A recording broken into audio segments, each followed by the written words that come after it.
সুপ্রিয় বন্ধুরা, আসসালামু আলাইকুম। আশা করি আল্লাহর অশেষ রহমতে সকলেই খুব ভালো আছেন। আজকে আমি আপনাদের শোনাবো হযরত সুলাইমান আলাইহিসসালামের সাথে পিপিলিকার রাজার সাথে আলোচনা।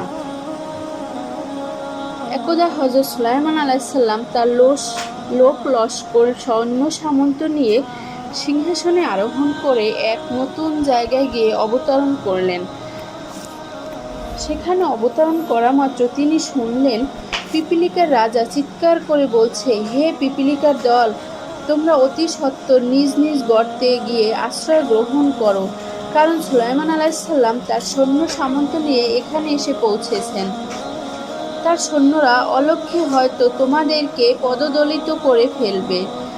হযরত সুলাইমান আলাইহিসসালাম পিপিলিকার কথা শুনে হাসলেন এবং বললেন, ক্ষুদ্র প্রাণী পিপিলিকার রাজা এতটা সতর্ক এবং দয়াবান তা আমি কোনোদিন ভাবিনি। তখন তিনি পিপিলিকার রাজাকে হাতে তুলে জিজ্ঞেস করলেন, তুমি তোমার প্রজাবৃন্দের প্রতি এতটা মেহেরবান কেন? এবং আমার সম্পর্কে যে উক্তি করেছ তাতে মনে হয় আমি প্রাণীকুলের উপর জুলুম করে থাকি। আমার উপর এভাবে কেন দোষারোপ করলে? পিপিলিকার রাজা তখন উত্তর দিল, হে আল্লাহর খলিফা, আপনি আল্লাহ তাআলার একজন শ্রেষ্ঠ নবী, তাই আপনার দায়িত্ব অনেক বড়। আমরা অত্যন্ত ক্ষুদ্র প্রাণী, আমাদের দায়িত্বও ক্ষুদ্র। আল্লাহ তাআলা আমার উপর প্রজাদের ভালো মন্দ দেখাশোনার দায়িত্ব অর্পণ করেছেন। সে হিসাবে তাদের সুখে আমি সুখী হই এবং তাদের দুঃখে আমি অস্থির হয়ে পড়ি। এছাড়া যাদের ভালো মন্দ তদারকির দায়িত্ব আল্লাহ তাআলা আমার উপর অর্পণ করেছেন, তাদের দুঃসময়ে যদি আমি গাফেল থাকি তবে কিয়ামতের দিন বিচারে আমি অপরাধী হব। এজন্য আপনার সৈন্যদের আগমন এবং তাদের অশ্ব চালানোর সময় তাদের বেখেয়ালের আমার প্রজাবৃন্দ পদদলিত হতে পারে, এই আশঙ্কায় আমি তাদেরকে সতর্ক করে দিয়েছি। দ্বিতীয়, আপনাকে জালেম বলার ধৃষ্টতা আমার মাঝে আদৌ নেই। শুধু আপনার সৈন্যদের বেপরোয়া অশ্ব চালানোর বিষয়ে আমি দুশ্চিন্তাগ্রস্ত ছিলাম যে ক্ষুদ্র প্রাণীর বিনাশ হলে বড় প্রাণীরা তার কোনো পরোয়া করে না। তাই তাদের অশ্বপদতলে পিপিলিকারা পিষ্ট হওয়ার অতি সম্ভাবনা দেখে আমি তাদেরকে হুঁশিয়ার করে দিয়েছি। আপনাকে দোষারোপ করা আমার উদ্দেশ্য নয়। হযরত সুলাইমান আলাইহিসসালাম বললেন, তোমার কথা শুনে আমি খুব খুশি হয়েছি। এখন বলো, তোমাদের পিপিলিকাদের সৈন্য সংখ্যা কত? পিপিলিকার রাজা উত্তর দিল, ধরুন পিপিলিকাদের প্রধান সেনাপতির সংখ্যা 40,000। প্রত্যেক সেনাপতির অধীনে রয়েছে 40,000 সুবাদার। প্রত্যেক সুবাদারের অধীনে রয়েছে 40,000 হাকিম। প্রত্যেক হাকিমের অধীনে রয়েছে 40,000 ফৌজদার। হযরত সুলাইমান আলাইহিসসালাম পর্যাপ্ত শুনে বললেন, আচ্ছা বুঝেছি, সৈন্য সংখ্যা বিরাট। আচ্ছা এখন বলো, তোমার রাজ্য ভালো না আমার রাজ্য ভালো? পিপিলিকার রাজা বলল, আমার রাজ্য আপনার চাইতে উত্তম, কারণ জিন দ্বারা আপনার সিংহাসন তৈরি করে উহা বাতাসের সাহায্যে পরিচালনা করছেন। এতে বোঝা যাচ্ছে আপনি পরনির্ভরশীল। আর আমার কোনো সিংহাসন নেই, কারো উপর ক্ষণিকের জন্য আমাকে নির্ভর করতে হয় না। হযরত সুলাইমান আলাইহিসসালাম পিপিলিকার কথা শুনে বললেন, তোমার মাথায় এত বুদ্ধি এবং তোমার কথায় এত যুক্তি, এ সমস্ত তুমি কোথায় শিখলে? পিঁপড়ে রাজা বলল, হে আল্লাহর নবী, যে মহান আল্লাহ তাআলা আপনাকে বিশাল রাজ্য ও অশেষ বিদ্যা এবং জ্ঞান বিজ্ঞান দিয়ে পৃথিবীতে পাঠিয়েছেন, সে মহান আল্লাহ তাআলা আমার প্রাপ্য জ্ঞান ও বিদ্যা আমাকে দান করেছেন। হযরত সুলাইমান আলাইহিসসালাম বললেন, তুমি অনেক জ্ঞানের অধিকারী, অতএব তুমি আমার রাজ্য পরিচালনার ক্ষেত্রে ভুল ত্রুটি সম্বন্ধে কিছু আলোচনা করো। পিপিলিকার রাজা তখন বলল, হে আল্লাহর খলিফা, আপনার রাজ্য পরিচালনার ক্ষেত্রে ভুল ত্রুটির আলোচনা করা আমার জন্য বেয়াদবি। তবে আপনি যখন আমাকে অত্যন্ত আদরের চোখে দেখেন, সে হিসাবে সমালোচনার উদ্দেশ্যে নয় এবং আপনাকে স্মরণ করিয়ে দেবার উদ্দেশ্যে কিছু বলতে পারি। আপনি আল্লাহ তাআলার দরবারে রাজ্য লাভের জন্য দোয়া করেছিলেন, হে প্রভু, আমাকে এমন এক সুন্দর ও বৃহৎ রাজ্য দান করো যার উপযোগী একমাত্র আমি থাকব। আমার পরে যেন কেউ আর এ ধরনের রাজ্যের অধিপতি না হতে পারে। তুমি মহান দাতা। হে আল্লাহর খলিফা, এ ধরনের এক ঈর্ষামূলক দোয়া করা আপনার ন্যায় একজন পয়গম্বরের পক্ষে কতদূর সমীচীন হয়েছে তা আমি জানি না, তবে কথাটি যে ঈর্ষামূলক তাতে সন্দেহ নেই। আপনাকে আল্লাহ বিশাল রাজ্যের অধিপতি করেছেন। জিন, পরি, আগুন, বাতাসকে আপনার বাধ্য করে দিয়েছেন। এটা অত্যন্ত আনন্দের কথা। আপনার পরে আল্লাহ যদি আরও কয়েকজনকে এরূপ বিশাল রাজ্যের অধিপতি করেন তাতে আপত্তি কেন?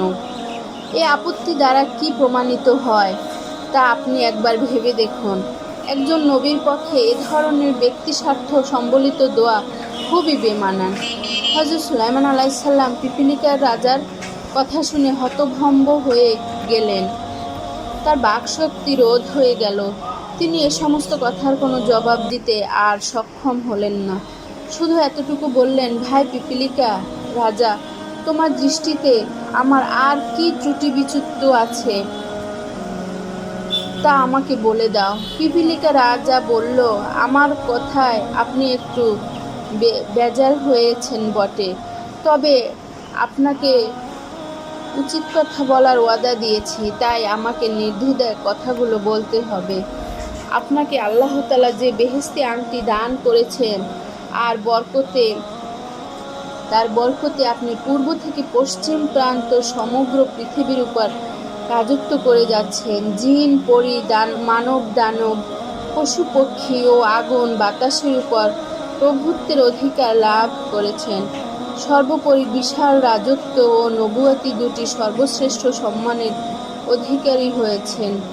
এগুলো সম্পূর্ণই আংটির বদৌলতে আপনি লাভ করেছেন। আপনার ব্যক্তিগত কোনো যোগ্যতা এ সমস্ত আপনি লাভ করেননি। সবই আল্লাহ তাআলার প্রদত্ত সেই আংটির মাহাত্ম্য ও বরকতে লাভ করেছেন। যদি এই আংটি আপনার হাত থেকে নিয়ে নেওয়া হয় তখন আপনার এ প্রভুত্ব ও শ্রেষ্ঠত্ব কিছুই থাকবে না। অতএব সে সময়ের কথা স্মরণ করে আল্লাহর দরবারে যে পরিমাণ শুকরগুজারি করা উচিত তা সম্পূর্ণ হচ্ছে না। এরপর বাতাসকে আল্লাহ তাআলা আপনার অধীন করে দেওয়ার তাৎপর্য হলো বাতাস দেখা যায় না, ধরা যায় না, শুধু তার অস্তিত্ব অনুভব করা যায় মাত্র। এভাবে এক আকৃতিবিহীন শক্তিকে আপনার অধীন করে দেওয়ার মাধ্যমে আপনাকে এ শিক্ষা প্রদান করা হয়েছে যে সমস্ত শক্তি দাম্ভিকতা ও জৌলুসের বড়াই ভিত্তিহীন। সব কিছুর মূলে অনুসন্ধান করলে দেখা যাবে সব কিছু আকৃতিবিহীন, বাতাস সমতুল্য। মৃত্যুর পরে পার্থিব সব কিছুকে বাতাসের ন্যায় মনে হবে। কিছু দেখা যাবে না, স্পর্শ করা যাবে না, শুধু অনুভব করা যাবে মাত্র।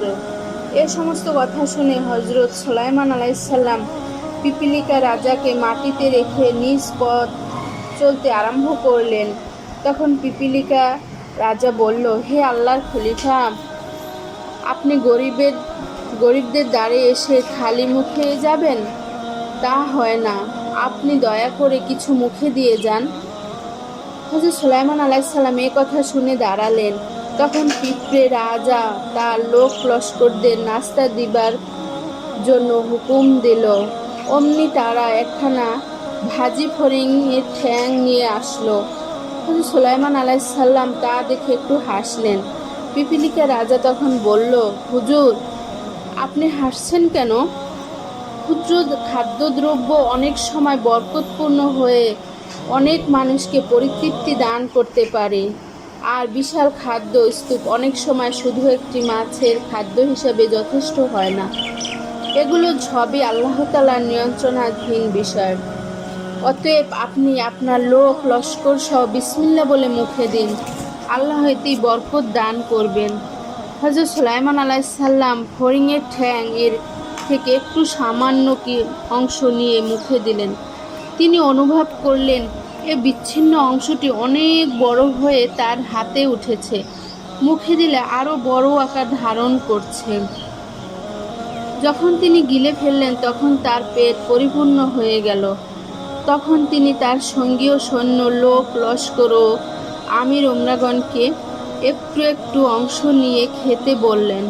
সকলে এক চিমটি কাবাব খেয়ে পরিতৃপ্ত হলেন। দ্বিতীয়বার আর কেউ সামান্য খেতে উদ্যত হলো না। কয়েক হাজার মানুষ এভাবে খাবার কাজ সমাধা করল। তাতে দেখা গেল ফড়িংয়ের ঠ্যাঙের 1/4 মাত্র শেষ হয়েছে। হযরত সুলাইমান আলাইহিসসালাম পিপিলিকা রাজার সাথে আলাপ করা এবং আতিথ্যতা গ্রহণ ইত্যাদি সব কিছুই আল্লাহ তাআলার এক অপূর্ব পরীক্ষা বলে মনে করলেন।